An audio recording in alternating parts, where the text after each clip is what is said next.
Hi friends, எல்லாரும் நல்லா இருக்கீங்களா? இந்த சமையல் சேனல் வழியாக உங்கள் எல்லாரையும் சந்திக்கிறதுல மிக்க மகிழ்ச்சிங்க. சிம்பிளான சமையல் எக்ஸலண்ட்டான டேஸ்ட்டில் வரணும்னா நம்ம சேனலை தொடர்ந்து பாருங்கள். உங்களோட கருத்துக்களை கமெண்ட் செக்ஷனில் போஸ்ட் பண்ண மறக்காதீங்க. வாங்க கிச்சனுக்கு போகலாம், சுவையாக ஆரோக்கியமாக சமைக்கலாம். இப்போ நம்ம செய்ய போகிறது பீச் அப்படின்னு உடனே நமக்கு ஞாபகம் வருது பீச்சில் விற்கக்கூடிய சுண்டல் தாங்க. அதாவது தேங்காய் மாங்காய் பட்டாணி சுண்டல். இந்த தேங்காய் மாங்காய் பட்டாணி சுண்டலை சூப்பரான டேஸ்ட்டில் வீட்லேயே எப்படி செய்கிறதுன்னு தான் பார்க்க போகிறோம். அது மட்டும் இல்லாமல் நவராத்திரிக்கு இந்த சுண்டல் முக்கியமான ஒன்றா இருக்குது.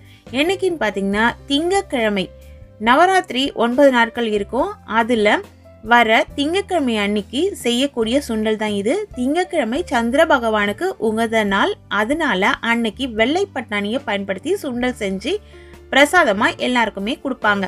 அப்படி இருக்கும் பொழுது அந்த சுண்டலை பிளைனாக செய்யாமல் இது போல் பீச் ஸ்டைலில் நீங்கள் செஞ்சு கொடுத்தா வீட்டுக்கு வர சின்ன பிள்ளைங்க எல்லாருமே விரும்பி சாப்பிடுவாங்க.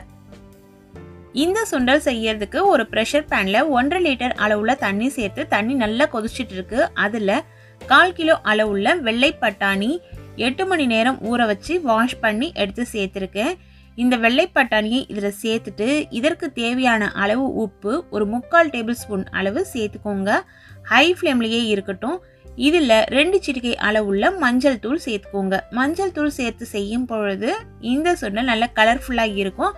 நீங்கள் மஞ்சள் தூள் இல்லாமல் கூட செஞ்சுக்கலாம். இப்போ பாருங்கள், இது போல் நல்லா கொதிச்சு வருது. ஹை ஃப்ளேமில் வச்சு இது போல் கொதிச்சு வரும்பொழுது ப்ரெஷர் குக்கரோட மூடி போட்டு மூடிடுங்க. உங்களோட குக்கர் கெப்பாசிட்டிக்கு ஏற்ற மாதிரி விசில் தேவைப்படும். அதே போல் பட்டாணி புதுசா பழசா அப்படிங்கிறத வச்சு தான் நிறைய விசிலா இல்லை குறைவான விசிலாங்கிறத நம்ம டிசைட் பண்ண முடியும். நான் இன்னைக்கு 5 விசில் கொடுத்து ஆஃப் பண்ணியிருக்கேன். ரொம்ப புது பட்டாணியாக இருந்தால் 3 விசிலில் கூட வெந்துடும். அதை பார்த்து நீங்கள் கரெக்டாக ஆஃப் பண்ணி எடுத்துக்கோங்க. ப்ரெஷர்லாம் போயிடுச்சாங்கிறத செக் பண்ணிவிட்டு ஓப்பன் பண்ணி பார்க்குறோம். நம்ம இப்போ பட்டாணியை எடுத்து அழுத்தி பார்க்கும்பொழுது சாஃப்டாக அழுந்தணும். இது போல் உதிராக இருக்கணும், ஆனால் சாஃப்டாக இருக்கணும் அப்படின்னு நீங்கள் நினச்சிங்கன்னா இந்தளவு வேக வச்சுக்கோங்க. அப்படி இல்லைன்னா கூடுதலாக ஒரு விசில் கொடுத்துட்டிங்கன்னா பட்டாணி ஒன்றோட ஒன்று சேர்ந்த மாதிரி நமக்கு வெந்து கிடைக்கும். இப்போ பாருங்கள் எந்த அளவு சாஃப்டாக பட்டாணி வெந்து வந்திருக்கு. இப்போது தண்ணியிலேருந்து வடிகட்டி எடுத்து இந்த வெந்த பட்டாணியை வச்சுக்கிறோம். இதுக்கு மசாலா எப்படி ரெடி பண்ணுறது அப்படிங்கிறத பார்க்கலாங்க. வடிகட்டியாச்சு, இது அப்படியே இருக்கட்டும். இப்போ ஸ்டவ்வில் ஒரு கடாய் வச்சுட்டு ஸ்டவ்வை சுவிட்ச் ஆன் பண்ணிடலாம். அதில் தாளிக்கிறதுக்கு தேவையான அளவு எண்ணெய் சேர்த்துக்கலாம். நான் இன்னைக்கு கடலெண்ணெய் சேர்க்கிறேன்.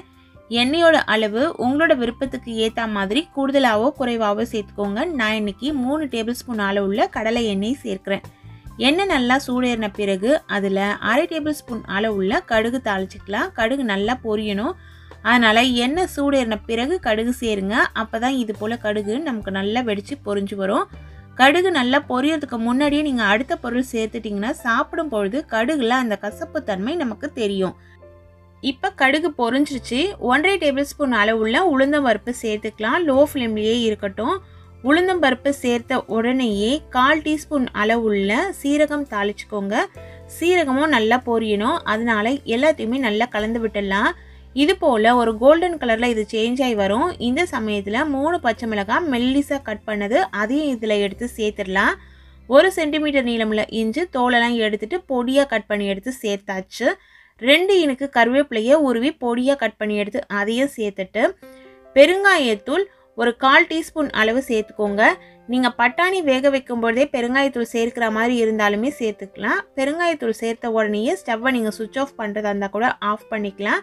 இல்லைன்னா இப்போ நம்ம வடிகட்டி வச்சுருக்கோம் இல்லைங்களா இந்த சுண்டல், இதில் நமக்கு ஈரப்பசை இருக்கிற மாதிரி இருந்ததுன்னா ஸ்டவ்வை நீங்கள் ஆன்லேயே வச்சுக்கோங்க. இப்போ பட்டாணியெல்லாம் சேர்த்தாச்சு. இதனுடைய தேவையான அளவு உப்பு சேர்த்துக்கலாம். நம்ம ஏற்கனவே சேர்த்த உப்பு இதுக்கு போதுமான அளவாக இருக்காது, தண்ணிலேயே கரைஞ்சி போயிடும். அதனால தூள் உப்பு தேவையான அளவு சேர்த்துக்கலாம். சேர்த்து நல்லா கலந்து விட்டுக்கலாம். நான் 1/4 டேபிள் ஸ்பூனுக்கும் குறைவான அளவு தான் தூள் உப்பு சேர்த்தேன். நல்லா கலந்து விட்டாச்சு. லோ ஃப்ளேமில் தான் ஸ்டவ் இருக்குது. ஆனால் 1 நிமிஷத்துக்குள்ளேயே தான் இது இருக்கும். நல்லா நம்ம கலந்து விட்டுட்டு இப்போது துருவன தேங்காய் சேர்த்துக்கலாம். தேங்காயோட அளவு நம்மளோட விருப்பப்படி சேர்த்துக்கலாங்க. நான் இன்றைக்கி ஒரு 6 டேபிள் ஸ்பூன் அளவுள்ள தேங்காய் துருவல் சேர்க்குறேன். தேங்காய் துருவல் நம்ம வீட்டில் செய்யும்போது அதிகமாக சேர்த்துக்கிட்டிங்கன்னா அது உடம்புக்கும் நல்லது, சாப்பிட்றதுக்கும் நல்ல சுவையாக இருக்கும். பிள்ளைங்களாம் விரும்பி சாப்பிடுவாங்க. தேங்காய் சேர்த்து நல்லா கலந்து விட்டுடலாம். தேங்காய் சேர்த்து கலந்து விட்ட பிறகு 1 நிமிஷம் கழித்து ஸ்டவ்வை சுவிட்ச் ஆஃப் பண்ணிவிடுங்க. இப்போ நல்லா தாராளமாக ஒரு கைப்பிடி அளவுள்ள கொத்தமல்லி இலைகளை நல்லா பொடியாக கட் பண்ணி எடுத்து அதையும் இதில் சேர்த்துடலாம். கொத்தமல்லி இலைகள் சேர்க்கும் பொழுது ஸ்டவ் சுவிட்ச் ஆனில் இருக்கணும் அப்படிங்கிற அவசியம் இல்லை. இது போல் நல்லா கலந்து விட்டுடலாம். கடாயில் இருக்க சூட்லேயே கொத்தமல்லி நல்லா நமக்கு கொஞ்சம் சுருங்கி வரும். அதனால நல்லா கலந்து விட்டுடுங்க. ஸ்டவ்வை கவனமாக சுவிட்ச் ஆஃப் பண்ணிவிடுங்க. ஏன்னா தேங்காய் சேர்த்த உடனேயே 2 முறை நீங்கள் கலந்து விட்டுட்டு ஸ்டவ்வை சுவிட்ச் ஆஃப் பண்ணிக்கலாம். மாங்காய் சேர்க்கும்பொழுது ஸ்டவ் சுவிட்ச் ஆனில் இருக்கக்கூடாது. ஏன்னா மாங்காய் அப்படியே ஃப்ரெஷ்ஷாக நமக்கு இருக்கணும். மாங்காய் வேகவே கூடாது. மாங்காய் சீசனாக இருந்ததுன்னா நல்லா நீங்கள் மாங்காயை இது போல் பொடி பொடியாக கட் பண்ணியோ இல்லை துருவியோ எடுத்து சேர்த்துக்கோங்க. பீச்சில் நல்லா பொடி பொடியாக கட் பண்ணி தான் கொடுப்பாங்க. சிலர் பார்த்தீங்கன்னா சுண்டல் விற்கிறவங்க துருவி எடுத்துகிட்டு வந்தோம் அதில் சேர்த்து கலந்து கொடுப்பாங்க. ஆனால் மாங்காய் நல்லா ஃப்ரெஷ்ஷானதாக இருக்கணும்.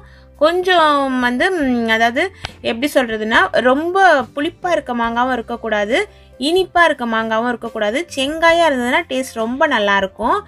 அதுலேயும் பெங்களூரா, கிளிமூக்கு, ஒட்டு மாங்கான்னு சொல்லுவாங்க இல்லைங்களா, இந்த வெரைட்டியில் இருக்க மாங்காவாக இருந்ததுன்னா நம்மளோட சுண்டல் நல்ல சுவையாக இருக்குங்க. இப்போ நல்லா சூப்பராக சுட சுட பீச் ஸ்டைலில் இருக்கக்கூடிய ஒரு பட்டாணி சுண்டல் ரெடி ஆயிடுச்சுங்க. மாங்காய்க்கு சொன்ன 3 பேருமே ஒரே ஒரு வெரைட்டிக்கு உண்டான மாங்காய் தாங்க. அந்த மாங்காய் சேர்த்து செய்யும்பொழுது கூடுதல் சுவை.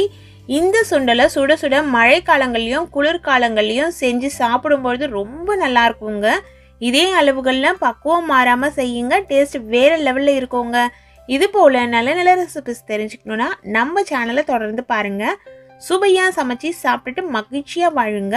சுவையாகவும் இருக்கணும், ஆரோக்கியமாகவும் இருக்கணும்னா நம்ம சேனலை பார்த்து சமைங்க. Thank you friends.